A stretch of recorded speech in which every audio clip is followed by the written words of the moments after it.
All right, this is real spontaneous, but we back. Welcome back to Guard Your Grill Boxing. It's your boy Sleep.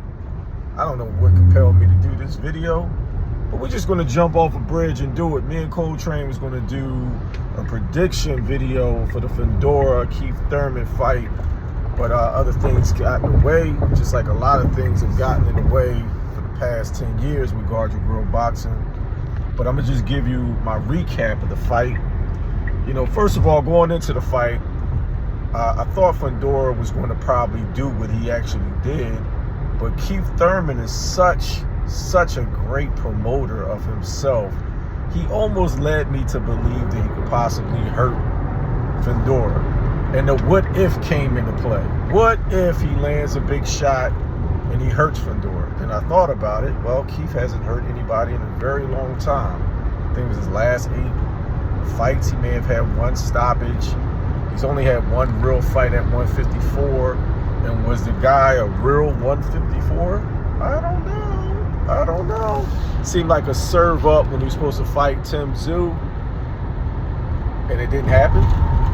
So now we're here with Keith Thurman and Fundora. Fundora has gotten better every fight, specifically the last fight with Tszyu. I noticed he was keeping his distance a little bit more. He was jabbing a little bit more. He wasn't just exchanging randomly, even though he still has the tendency to exchange that way, just like his sister. Now think about this. If you ran into Fundora and his sister in a shopping mall and they gave you a problem, who would you be scared of more? Probably his sister, because she has that psychopath look in her eyes and that almost, I don't know if it has to do with my trauma from The Exorcist, but when she has that look on her face when she's wailing away on her opponent and it's like an evil smile, she would probably be the person I'd be more intimidated by. I'd probably look at her brother Sebastian and be like, boy, if you don't go ahead, boy, you don't go ahead and get out of my way, break you down, you know what I'm saying? Like, he has that type of look. So it's very interesting that these type of guys, I was talking to Train and telling him about, he reminds me of Wimby. Very polite, you know what I'm saying? They seem like they read books, but they're killers. Wimby is a killer. Wimby is a competitive psychopath. And that's who Sebastian Fundora is. So, you know, the fight went a lot easier than I expected. Keith looked old, but I don't think, even in his youth, he's too small to deal with Sebastian Fundora. So, you know, jabbed him to death, kept him on the outside, chopped him down. Stoppage, I wasn't mad at the stoppage.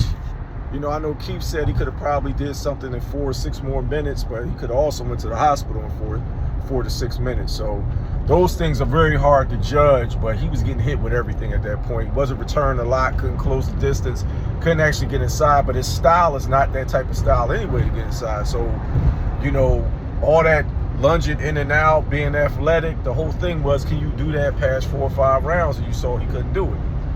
You know, this begs the question, the future, man. This kid is getting better and better.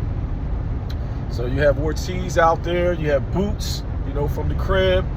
At one point I said Boots would knock his head into the third row, or you know, take him all the way up to the top section of the arena. But I'm starting to have some thoughts that this might be a little bit more competitive if he can keep him at distance. Like, you know, so, you know, it's getting exciting. You know, they're talking about a Charlo brother next.